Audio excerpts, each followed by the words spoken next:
We acknowledge the traditional owners of country throughout Australia and recognise their continuing connection to land, waters and culture. We pay our respects to their elders past, present and emerging.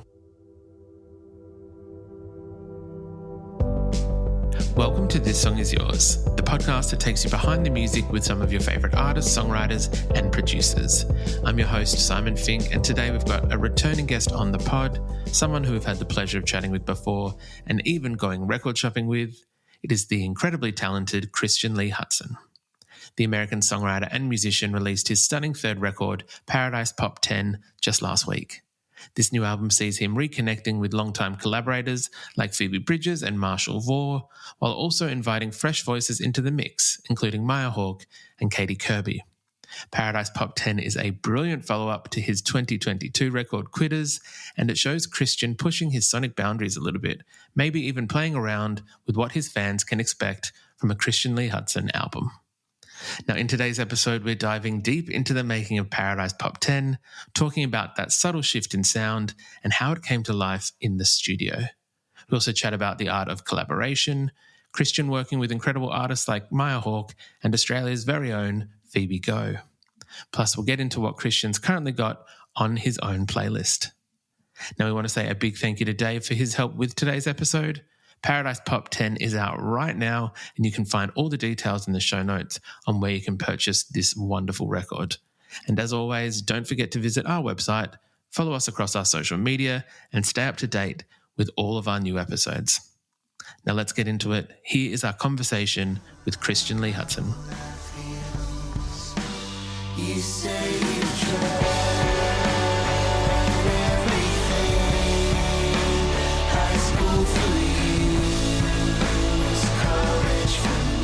Please welcome back to This Song Is Yours, the man himself. It is Christian Lee Hutson. Hello, sir. How are we? We are so good. So good. And you? Doing very well, thank you. Thank you so much for asking. And thank you so much for coming back onto the podcast. It's always a pleasure chatting with yourself, and whether that be on the podcast or in video format like we did last time. Very stoked to have you, and for a very good reason as well. There's a brand new record out from yourself, Paradise Pop 10. Yeah, there is. I'm so excited.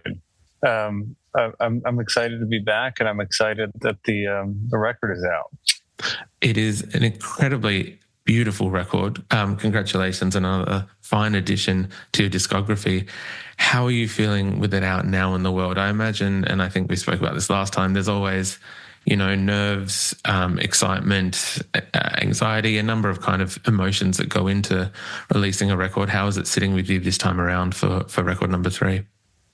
It's feeling great. I'm just really proud of it, and I'm really excited to get to play the songs for everyone. It feels like it's been so long since we recorded it. I constantly am, every time I put out a record, having the fantasy that the album comes out right after we record it, so I am closer to the feeling that I have while we're making it. 100%. This record, I feel like it's very much at its heart still a Christian Lee Hutson record, but sonically, I feel like we've moved some things, we've shifted some things. It's definitely almost I don't want to say a step forward, but it is a change, I guess. Sonically is probably the best way to put it. There seems to be a lot more dimensions of things kind of going on in this record. Was that something that you set out to do, I guess, to have it be some form of difference from the previous 2 records?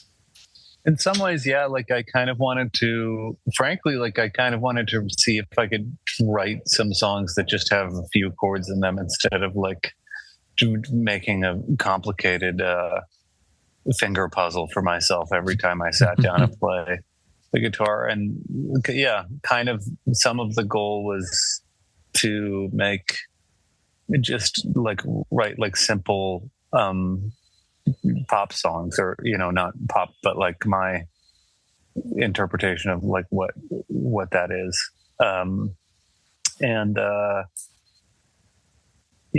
Wanted to play around with playing some piano some more, and yes, some of the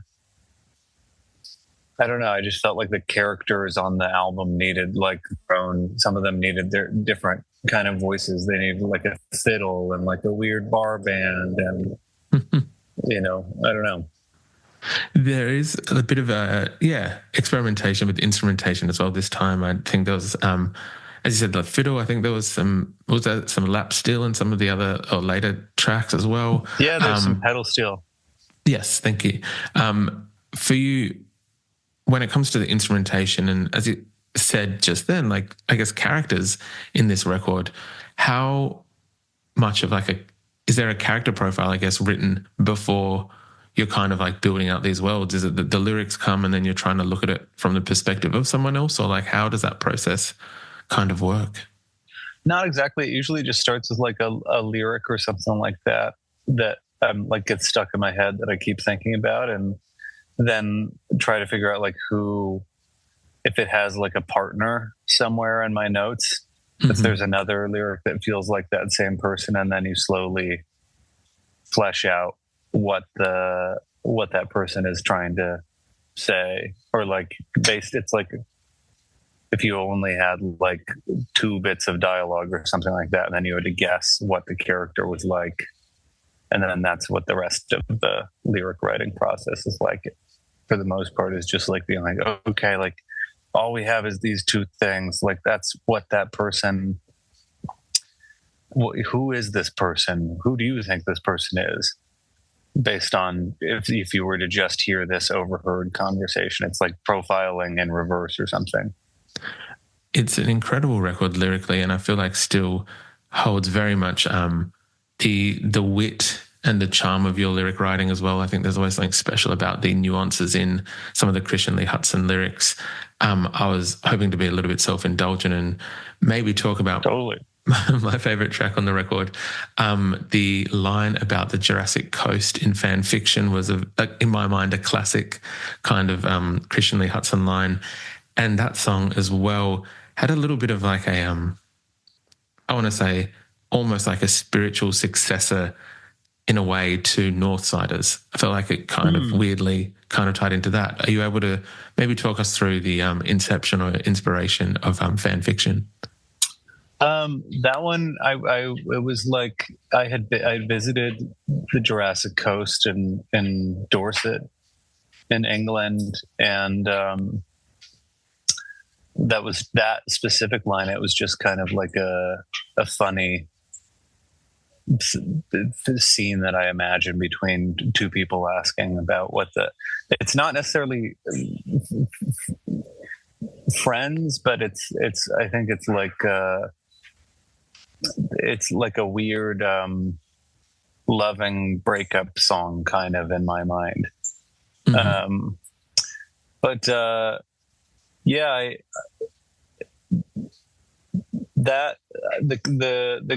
The character in that song, I think, is closest to me. Probably it was like I wrote it kind of as a challenge to myself. I had this this person that I dated had said that I didn't know how to feel my own feelings. I had to explore them using characters. I had to make up other people in order to feel my own feelings. And so I was trying to write as accurately as possible to see if I could feel my own feelings. And ironically, I wrote a lot of that song with Maya Hawke. So, she's right in some ways. But I had to do it with a whole other person, outsource part of it to get a real grasp on how I was actually feeling. I was hoping to talk about the one Maya Hawke. I know that she co-wrote, I think it was 4 or 5 tracks on this record with you. Yeah, I don't know if it's a lot of it. Yeah. I know that Phoebe, very good friend of yours, Phoebe Bridges, also co-produced a record, I think, didn't write, maybe did backing vocals on 1 or 2 tracks as well. Yeah. We also had the pleasure of, and maybe you and I spoke about it last year, and then we finally kind of got the flip side of it, spoke to the lovely Phoebe Go, the Australian singer-songwriter this year, about the work you did together. Curious, because I think we've previously spoken about your start in music and where you got started in songwriting. So this time around, I wanted to talk a little bit about, I guess for you, what makes a good collaborator, what do you look for in someone that you are going to write with and kind of open yourself up to in that kind of capacity? I think just if I get it in any kind of way, I'm excited to work on it. Like Phoebe Go, I love her character that she sings in is so cool and like just like laid back, like not trying too hard in a cool way. And her and I talked, I think, a lot about like Sheryl Crow and like loving that kind of. I'm a sucker for that era of the "if it makes you happy" kind of era of Sheryl Crow, and that I don't know. I think like if I get it, if I can understand it and we can hang out and talk about life, then that's usually makes a pretty good collaborator. If there's like not any opening up or anything like that, it's a lot harder to try and figure out your way in, and if it's something that you're like, I don't really understand what the mission statement is, then it's always harder. 100%. I think through that, who was it that we previously you mentioned Bonnie Light Horseman, and I think in a previous episode in the collaboration with them, which kind of opened us up to their music. So thank you for that. For you, are there dream collaborations? I guess, do you have a list of people that you would like to kind of look at possibly working with, or at least being around in that kind of creative space with them? Not necessarily. I mean, like, there are people whose music I like a lot, and I never know until I meet somebody if it's actually gonna, if it's like a cool vibe, or we can't have like an open communication style. But there's a lot of music that I get and that I really like that if the person ended up being cool as well and able to communicate, I would also be like, oh yeah, no brainer. Makes perfect sense to collaborate. I absolutely love that. With Paradise Pop 10, was there a moment of working out that you wanted to kind of keep it with like a small group of collaborators? Was it ever, I guess, how much intent is there on let's have it open to kind of whoever, or is it just where the songs kind of land and if it fits within the narrative of the record, I guess? I think like there's never, it's kind of like there are people that I like really trust when I'm working on this is the most that I've collaborated lyrically with anyone on one of my own records. But if there's trust there and it's a person that you're spending a lot of time with, it's like whoever has the best idea that, can speak to whatever the voice in my head is, then that person wins. And it could be 7 people or 1 person. And there's not really that much intent, I don't think, put into like how many or who.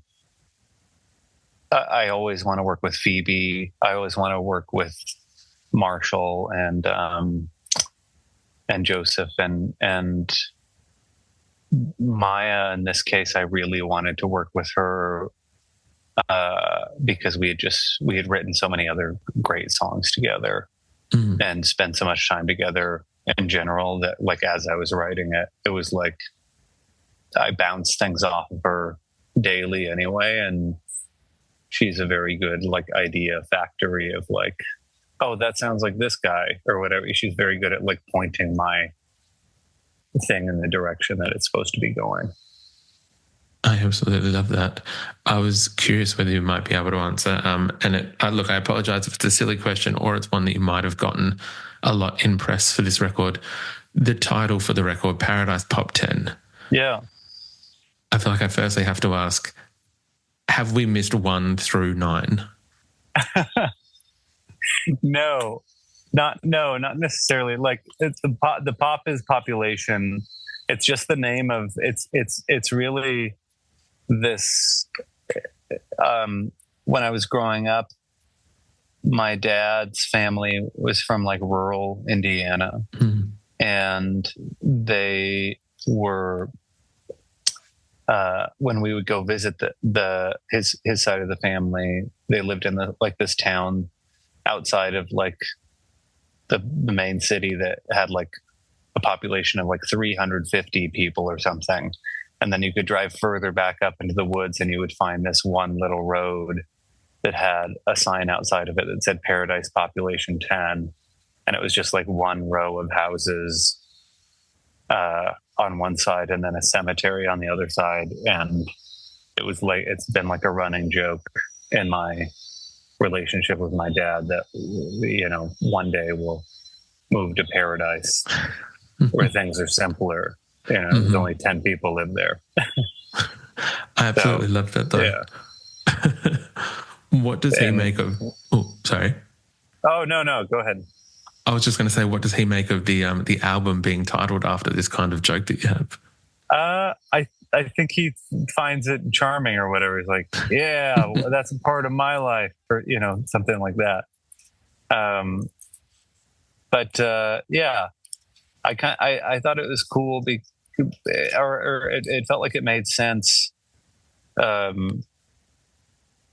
character wise or something, like to think of this album as a sort of like play or something like that was like all these different people living in this fictional little town of only other, you know, they've got only 10 other people that live in it.